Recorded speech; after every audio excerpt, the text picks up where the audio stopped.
Hello everybody, let me tell you a new story today. Today I'm going to tell a story that comes from a person named An. There are many inexplicable things in the world and many legends about them. However, some people don't believe in these stories and insist on trying and provoking them. Today's story is about such an experience. An's hometown is in Cangzhou, which is located near the Bohai Sea to the east, adjacent to Beijing to the north and connected to Shandong to the south. The geographical location is very good. The Beijing to Hangzhou Grand Canal runs through the entire city, and the name of Cangzhou comes from its position near the vast sea. It is also very famous in China as the hometown of Chinese martial arts and acrobatics. An is from Cangzhou, but is not interested in these things. His hobby was the supernatural, and he liked to watch these movies. He also liked to search for related topics online. There is a lot of information about supernatural games online, and he was very interested in them and wanted to try them out. One of them was called the four-corner game. The general way to play is at midnight.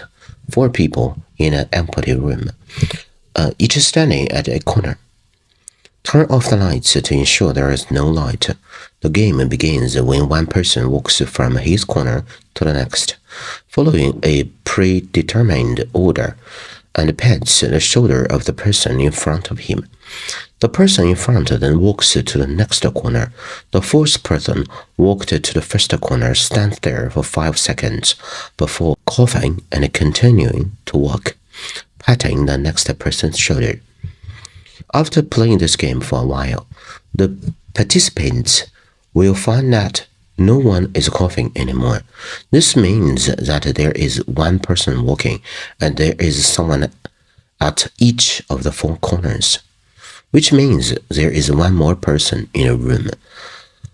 I'll tell you very simply, but please don't try it. I was very curious and wanted to try it, but he couldn't do it by himself. He needed 3 friends to cooperate, so he told his friends about it, but everyone didn't want to play. And didn't want to give up. During the May Day holiday in 2011, he met a friend named Lin. Lin was not afraid and agreed immediately, so the 2 of them called friends and quickly got in touch with Long, who was 180 cm tall, strong, and a girl named Xian. An's family conditions were very good. His family was in the food industry and has its own factory in Cangzhou. It was easy to find an empty room. In the evening, An treated everyone to dinner.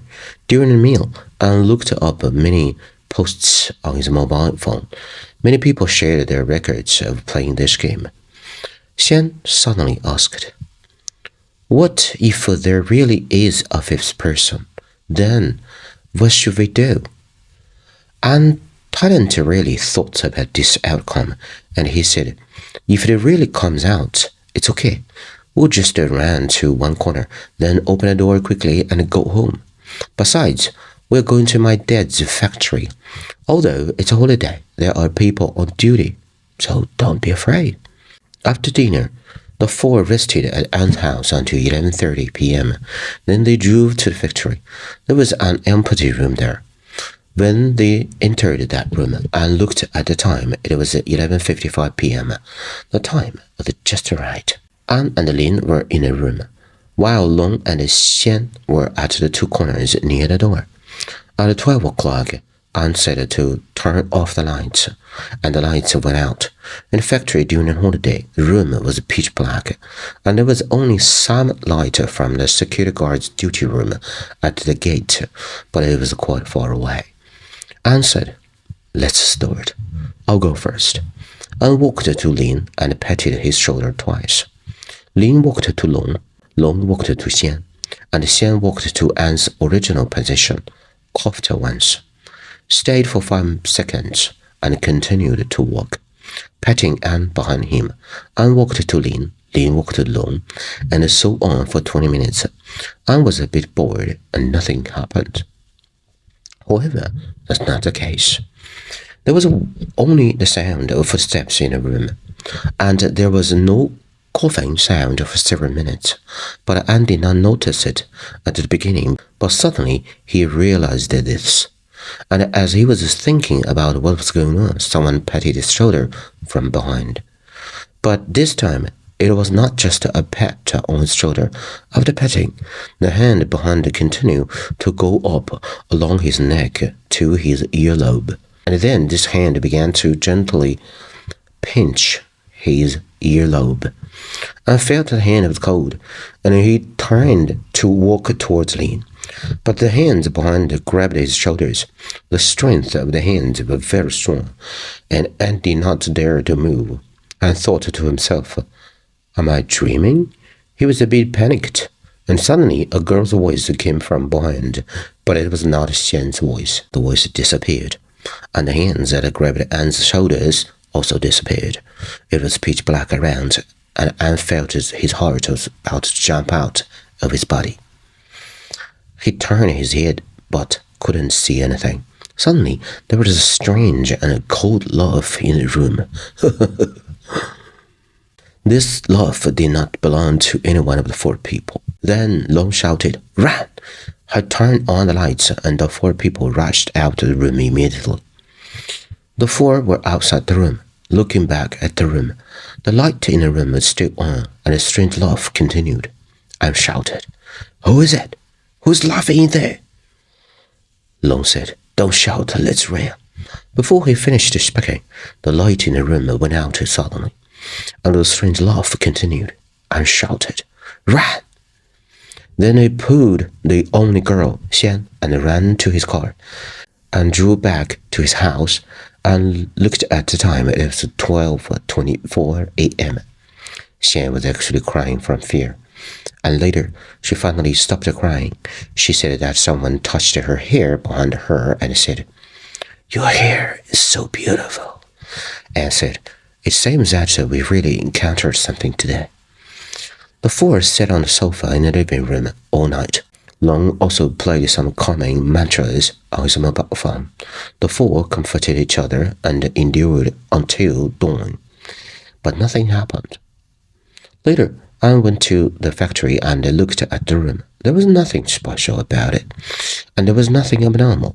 Later, Shan asked a professional specifically, and the person warned her as soon as he saw her. Don't touch things you shouldn't touch in the future, and don't be so curious to provoke these things. Shan went to burn some incense and got a talisman, and nothing strange happened, but she was very scared when she thought about it. Lin and Long were both seriously ill. Long had a sore throat and swelled for many days. He couldn't eat anything and could only drink porridge and eat liquid food, and he had to get an IV drip. Lin had a nightmare the next day. When he went home, a woman covered in blood told him, "You have to leave.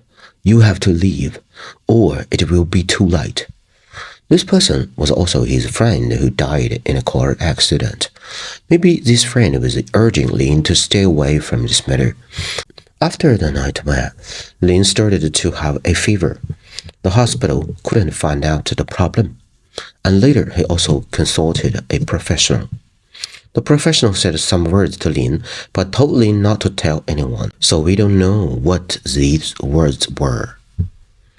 Saying his friends encountered various things, Anne was initially very scared, but as time passed, he did not have anything wrong, so he didn't worry. He thought this matter was over, but it wasn't. 2 years later, on National Day holiday, one day Anne and his girlfriend went to watch a movie. After the movie, it was 11 o'clock. He drove to send his girlfriend home in Zhangguantun, just a dozen kilometers south of Cangzhou city, not far away. It's only half an hour's drive. After sending his girlfriend home, Anne drove home by himself. When he drew to a small river, he felt like he needed to go to the bathroom. Seeing no one around, he found a place to urinate.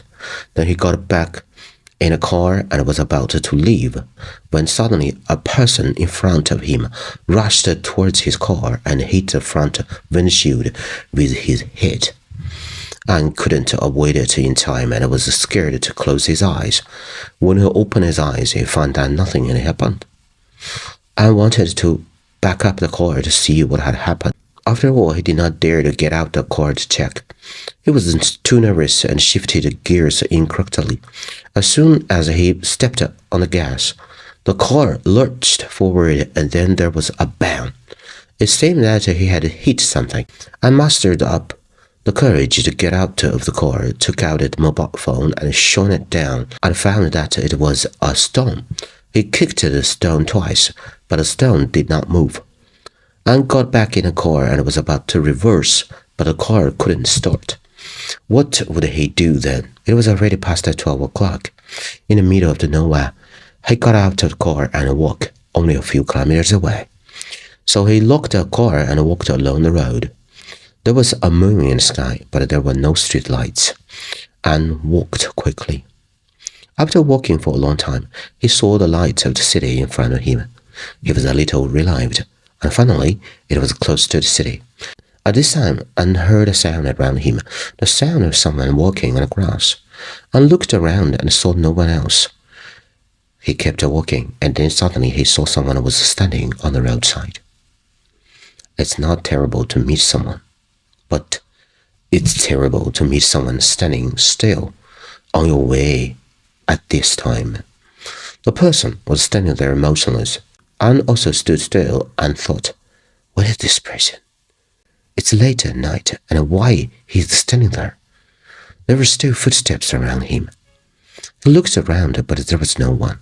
At this time, this person in front turned his head, and Anne saw this person's face, and he stood completely still there. The face is definitely not a human being.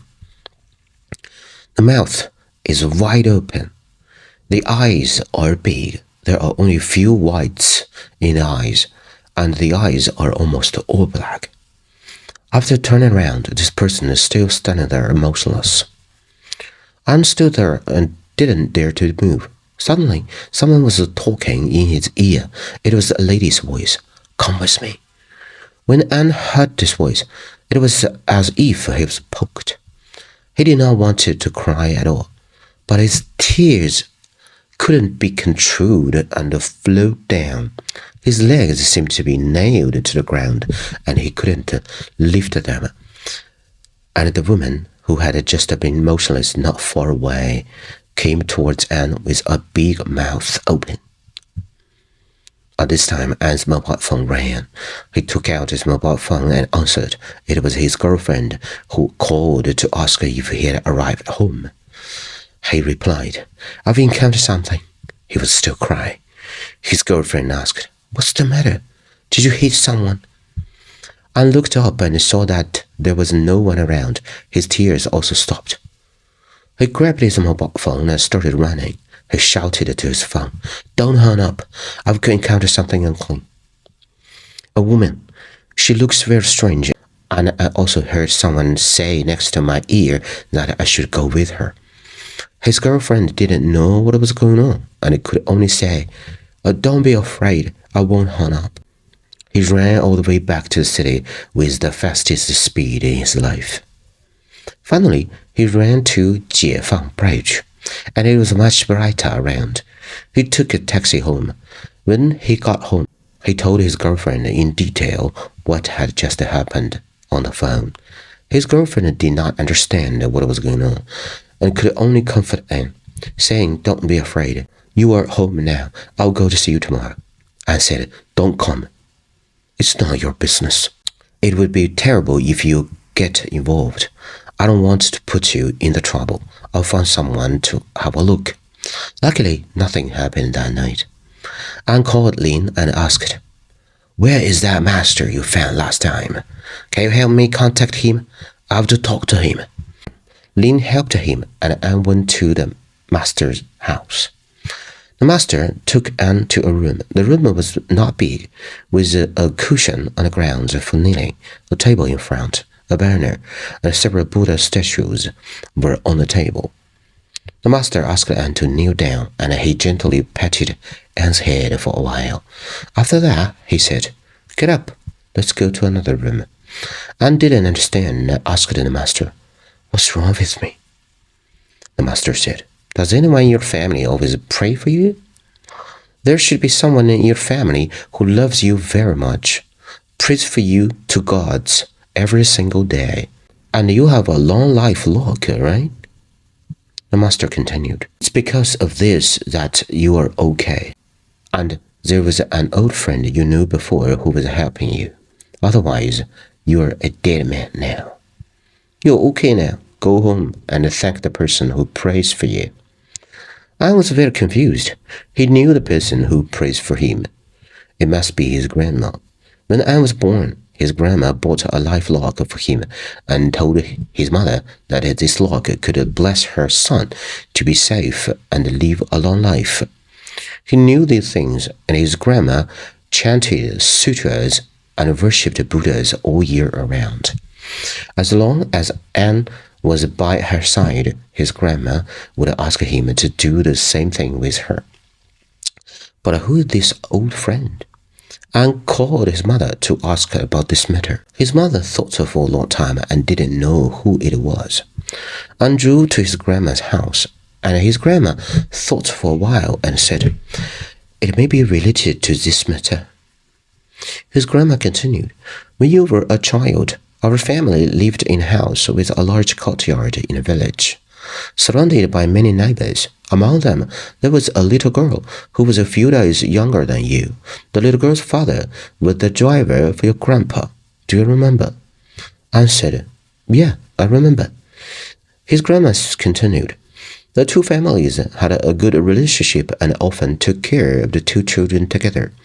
The adults even joked about making a baby engagement for you two. Once your grandpa and this little girl's father were on a business trip together and had a car accident. Your grandpa was injured, but the girl's father died on the spot. Because of this, our family compensated her family a lot of money. Later, the little girl's mother remarried, but she did not take this little girl with her. Unfortunately, this little girl died later. Because these things happened when Anne was still very young, he was not very clear about many things. He did not know whether this childhood experience was related to the four-corner game, the summon thing, and the incident he encountered in the middle of the night. Anne didn't get sick like Long and Lin. Was it because his grandma had been praying for him all the time? And was the old friend who helped him was his playmate and friend? Anne was not sure about these things. The only thing he was sure about was that he never played these supernatural games again. Because if something bad happens, there's no going back. This is the end of the story, everyone. But I have to remind you again that please don't play these games. Please share what you think of this story and your stories. If you enjoy my work and would like to help me continue to bring these stories to you, please subscribe to my channel or like my page. Give a thumbs up to the stories you appreciate and share thoughts and opinions in the comments. I'd love to read them. Share the stories with anyone who might find them enjoyable. And I need a co-editor, everybody, a native English speaker, to make these stories better. Thank you, everyone. This is Alex's Story Time, and I am Alex. I got a lot of good stories to share with you. See you next time. Bye-bye, everybody.